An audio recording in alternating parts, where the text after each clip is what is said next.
म्हणाले होते, conclude the speech now. Okay, next. Chandrasekhar. Narendra Modi साहेब म्हणाले होते, राजकारणात आपण सगळे शिकलो, पण झूठ की राजनीति का सामना करणे आपण शिकलेलो नाही। सभापति महोदय, बहुत बहुत धन्यवाद आपका। आपने मुझे बजट पे अपनी बात रखने का अवसर प्रदान किया। मैं अपनी बात को शुरू करते हुए बहुजन समाज में जन्मे सभी संतों, गुरुओं और महान पुरुषों को नमन करता हूं। साथ साथ मैं भारत की महान जनता का भी धन्यवाद करता हूं कि उन्होंने लोकतंत्र की रक्षा इस बार की है। सभापति महोदय, पिछले 10 सालों में सरकार की नीतियों के कारण गरीब और गरीब हुआ और अमीर हुआ है, यानी गरीबों और अमीरों के बीच फासला बढ़ गया है। सारे देश की संपत्ति को चंद अमीरों के हाथ में दे दिया गया है। ये हमारे संविधान की मंशा और समतावादी समाज के लक्ष्य के खिलाफ है। अतः हमारी नीतियां गरीबों के पक्ष में भी होनी चाहिए। जातिगत जनगणना, SC, ST, OBC यानी कि जो बहुजन समाज के लिए आज जीवन मरण का प्रश्न है, इसके बारे में कोई बात बजट में नहीं की गई है। इसके बाद जनसंख्या के अनुपात में बहुजन समाज को सभी क्षेत्रों में हिस्सेदारी मिलनी चाहिए, तभी बाबा साहब अम्बेडकर का जो सपना है समतामूलक समाज का, वो पूरा होगा। महोदय, एक ऐसा विकसित भारत है जिसमें आज भी सफाई कर्मचारी को पक्की नौकरी नहीं मिल रही है और उसको गटर में उतरने के लिए मजबूर किया जा रहा है। उनके लिए कोई अलग से बजट नहीं है। बजट बन सकता है अगर सरकार चाहे। SC, ST को जो सब प्लान मिलता था, SPC का जो पैसा मिलता था, वो बजट से हटा दिया गया है। साथ साथ देश के स्तर पे आशा, आंगनबाड़ी, भोजन माता, ग्राम सेवक, PRD जवान, होमगार्डों के मानदेय में बढ़ोतरी नहीं हुई है। ऐसा कुछ भी नहीं दिख रहा है कि उनके जीवन में खुशहाली आ जाए। इनका मानदेय बढ़ना चाहिए। विधवा, वृद्धा, विकलांग पेंशन प्रत्येक महीने 500 रुपए से बढ़ाकर 5000 रुपए की जानी चाहिए, क्योंकि महंगाई बढ़ रही है। देश में प्रधानमंत्री जन कल्याण योजना के तहत SC, ST, OBC और मुस्लिम को कितने घर दिए गए, इसका कोई आंकड़ा सरकार के पास नहीं है। देश में इसी तरह SC, ST, OBC के लिए कितने परिवारों को शौचालय की व्यवस्था कराई गई। आज भी सिद्धार्थनगर जैसे जिले और तमाम जिले जो है, वहाँ शौचालय की व्यवस्था नहीं है। इस पर ध्यान देना चाहिए। देश भर में SC, ST, OBC के जो रिक्त पद पड़े हुए हैं, बैकलॉग भरना चाहिए। सरकार ने कुछ नहीं कहा। ये कैसी विश्व की 5वीं अर्थव्यवस्था है जिसमें आज भी SC, ST पे अत्याचार हो रहा है, महिलाओं के साथ रेप हत्या हो रही है। NCRB का डाटा पढ़ेंगे तो खून के आंसू रोने पड़ेंगे। युवा बेरोजगार है, सड़कों पे 80 करोड़ लोगों को 5 किलो राशन में जीवन यापन करना पड़ रहा है। जो बजट SC, ST को मिलता है, मेरे दाएं तरफ जो साथी बैठे उनको बुरा लगेगा, कर्नाटक में 14,732 करोड़ रुपए इन्होंने दूसरी योजना में लगा दिए, और मध्य प्रदेश में आपने 95 करोड़ रुपए जो है दूसरे बजट में लगा दिए। हमारा जो मिलता है उसको तो मत छीनो भाई। MSP की लीगल गारंटी कोई बात नहीं हुई है। किसानों को जो 6,000 रुपए मिलते हैं उसको बढ़ा के 12,000 रुपए करना चाहिए, और फसल बीमा जो है उसका सारा प्रीमियम सरकार भरे, किसानों पर बोझ ना लगे। रिजर्वेशन प्रमोशन में लागू नहीं किया गया, पुरानी पेंशन को बहाल नहीं किया गया, इस पर चर्चा नहीं हुई। देश में मनरेगा समय न्यूनतम मजदूरी की दर 700 रुपए होनी चाहिए। समान काम समान वेतन पॉलिसी लागू होनी चाहिए। जो रसोई की चिंता करते हुए 500 रुपए प्रति सिलेंडर से ज्यादा के दाम नहीं होने चाहिए, जो महिलाओं को राहत मिल सके। बिजली के दामों में भी कमी होनी चाहिए। बेरोजगार युवाओं को 5,000 रुपए भत्ता मिलना चाहिए, जो बेरोजगार युवा जो है अपनी पढ़ाई या अपना खर्चा उठा सके। मैं अपने क्षेत्र के विषय में महोदय आपसे कहना चाहता हूं कि पश्चिम यूपी में नगीना में एक एम्स बनना चाहिए, एक IIT बननी चाहिए, एक IIM बनना चाहिए।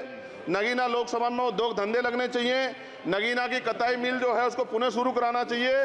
RRTC जो योजना है सरकार की, उसको मेरठ से आगे बढ़ाकर मुजफ्फरनगर, सहारनपुर से नजीबाबाद नगीना होते हुए उसको नगीना तक ले जाना चाहिए। साथ साथ नजीबाबाद से मुंबई के लिए एक ट्रेन चलनी चाहिए, और नगीना, श्योरा, किरतपुर में रेलवे के ओवरब्रिज बनने चाहिए।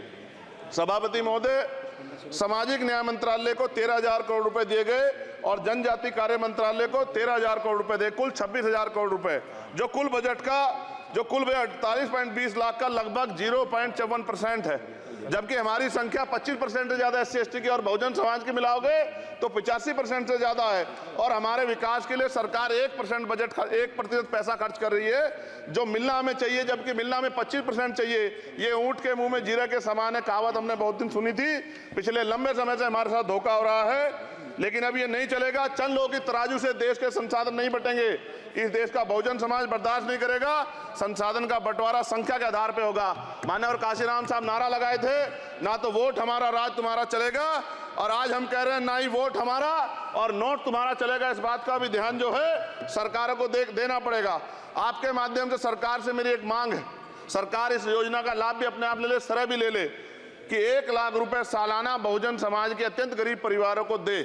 10 लाख करोड़ रुपए खर्च होंगे, लेकिन इस 1 लाख रुपए की योजना से एक झटके से एक परिवार गरीबी की रेखा से ऊपर आएगा और इनके बच्चों को कुपोषण खत्म होगा, अच्छी शिक्षा मिलेगी, महिलाओं को सम्मानजनक जीवन मिलेगा और इससे वास्तव में सबका साथ सबका विकास का नारा सार्थक होगा।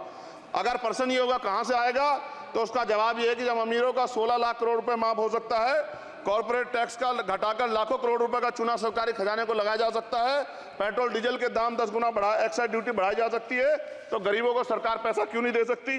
महोदय, समय आ गया है, अब निजी क्षेत्रों में आरक्षण की व्यवस्था होनी चाहिए। SC ST OBC को निजी क्षेत्रों में आरक्षण मिलना चाहिए। और मेरी आपसे ये भी मांग है, क्योंकि अब समय की मांग है और देश तेजी से आगे बढ़ रहा है, तो मैं कहूंगा कि सरकार का जो सबका साथ सबका विकास का नारा लगभग वो असत्य महसूस होता है, क्योंकि अल्पसंख्यकों में मुसलमानों, जैनों, सिखों, बुद्धिस्टों के लिए कुछ दिख नहीं रहा, उनकी कल्याण कोई योजना नहीं है। मदरसों को जो बजट मिलता था वो कम कर दिया गया है। आर्थिक तंगी से लोग मर रहे हैं। इंटर्नशिप की बात हुई है, परमानेंट रोजगार नहीं है। और दिल्ली में क्या हुआ बच्चों के साथ कल, उनकी सुरक्षा की जिम्मेदारी क्या है? वो आए तो बनने थे IAS IPS और बन क्या गए, लाशें बन के गए। यहाँ से कोई ध्यान नहीं दे रहा है, किसी की नजर नहीं है। साथ साथ मैं आपसे ये भी आग्रह करूंगा कि हम ग्रामीण क्षेत्रों से आए लोग देश से बड़ा प्रेम करते हैं और हम ये महसूस करते हैं कि सरकारें हमें सुनेंगी, सरकारें हमारे बारे में सोचेंगी।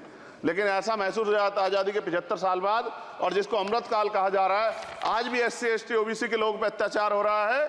अभी 2 दिन पहले गोली से उड़ा दिया गया गाजियाबाद में, और राजस्थान में गर्दन काट दी गई। ये घटनाएं देख कर डर लगता है, घर से निकलते हुए भी कि आने घर वापस लौटेंगे नहीं लौटेंगे।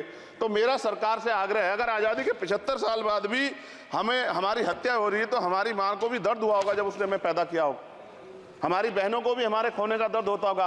कैसी कानून व्यवस्था है आपकी, सब कुछ है आपके पास, फिर भी जो है महिलाओं पर रेप नहीं रोक पा रहे हो, हत्याएं नहीं रोक पा रहे हो, गरीबों, दलितों, पिछड़ों, किसानों, मजदूरों की जान नहीं बचा पा रहे हो। किसान सुसाइड कर रहा है, नौजवान सुसाइड कर रहा है, और बड़ी बड़ी बातें होती हैं, इधर भी अच्छे लोग हैं, इधर भी अच्छे लोग हैं, लेकिन अच्छाई तब होगी जब जमीन पे भी कुछ काम दिखाई देगा। और जमीन पे महोदय कोई काम दिखाई नहीं दे रहा है।